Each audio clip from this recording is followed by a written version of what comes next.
वो हमारी कल्चर, वो हमारी संस्कृति ही थी जिसने सुरंग में फंसे उस मजदूर को यह भरोसा दिलाया कि वह इस संकट से बचकर निकल जाएगा, उसके ईश्वर इस संकट से उसे निकाल लेंगे, यह उसका विश्वास था, भरोसा था।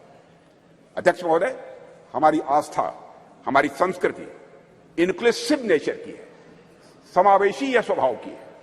हमारा सांस्कृतिक राष्ट्रवाद हमें अखिल मानवता के बंधुत्व का पाठ पढ़ाता है।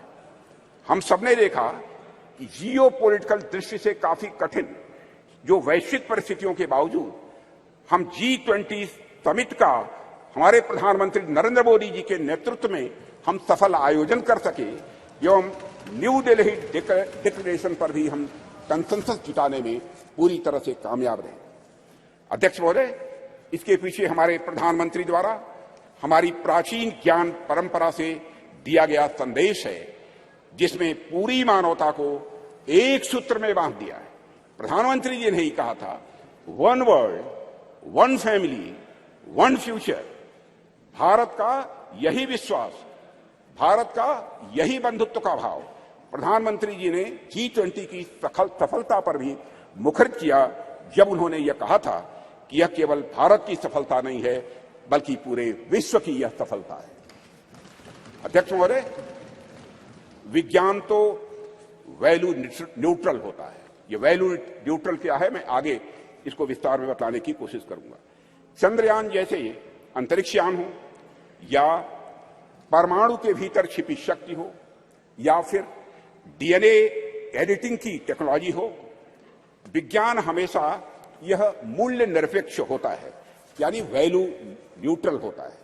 विज्ञान हमें परमाणु शक्ति का ज्ञान दे सकता है अध्यक्ष महोदय, लेकिन वह संस्कृति ही है, वह कल्चर ही है जो हमें मार्ग दिखलाएगी उस परमाणु शक्ति का उपयोग हम ऊर्जा के रूप में स्वयं के विकास में करते हैं या फिर हथियार के रूप में अन्य का विनाश करने में हम करते हैं। कहते हैं, with great power comes great responsibility. इसलिए जैसे जैसे हमारी शक्ति बढ़ती जाती है अध्यक्ष महोदय, वैसे वैसे हमारे संस्कारों का महत्व भी स्वाभाविक रूप से यह बढ़ता जाता है। प्रारंभ में मानव के पास बहुत सारे विकसित हथियार नहीं थे, ऐसे में यदि उससे कुछ नुकसान भी होता था तो बहुत बड़े पैमाने पर नहीं होता था।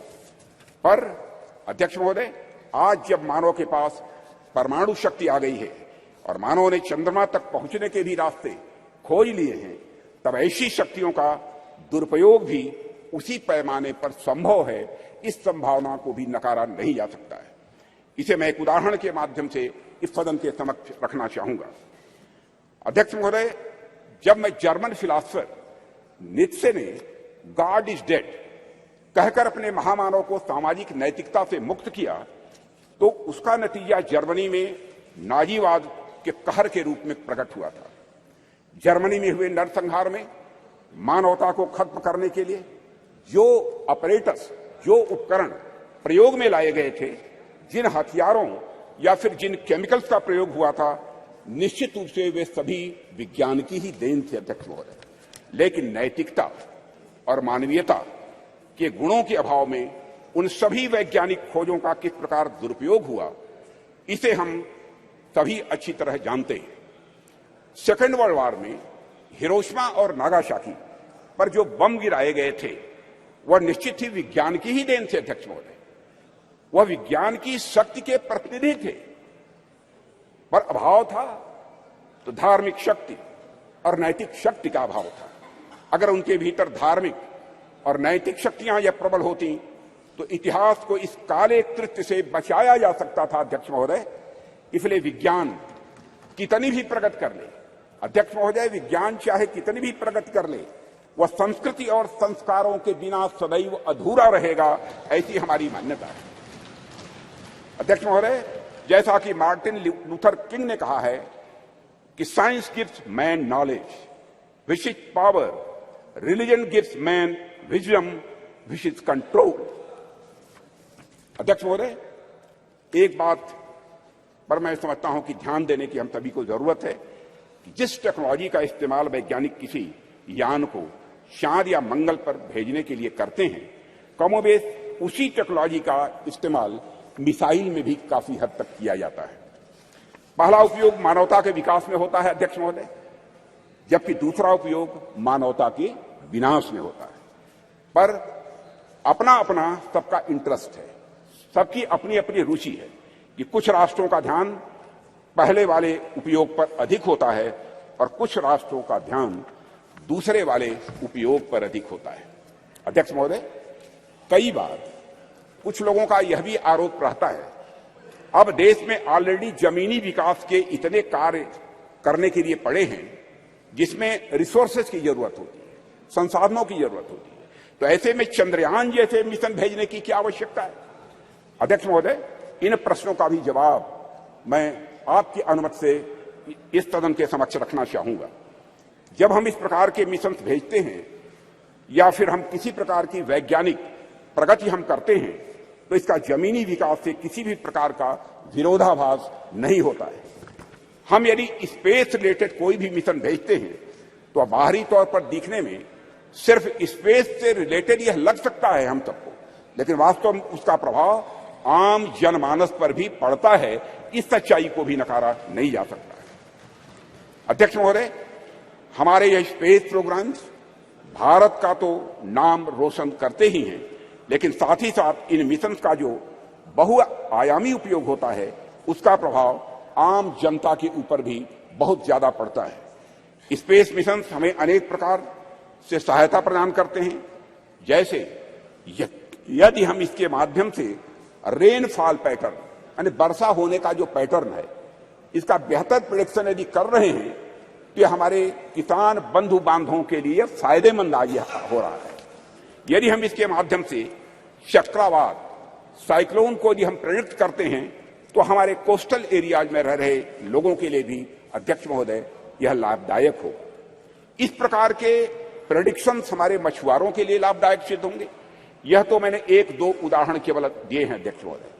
बाकी स्पेस एप्लीकेशन से डेवलपमेंट में जो मदद मिलती है उससे भी मैं समझता हूं सदन के अधिकांश तरफ अच्छी तरह परिचित होंगे। इन सबसे भी महत्वपूर्ण बात यह होती है कि जब भी हम इस प्रकार के मिशन स्पेस में या फिर चंद्रमा और सूर्य की ओर भेजते हैं तो सुदूर गांव में बैठे किसी बच्चे के मन में साइंटिफिक टेम्परामेंट स्वाभाविक रूप से जगता है और उसके भीतर भी इस बात की अलख जगती है अध्यक्ष महोदय कि वह भी आगे चलकर कुछ ऐसे ही करेगा।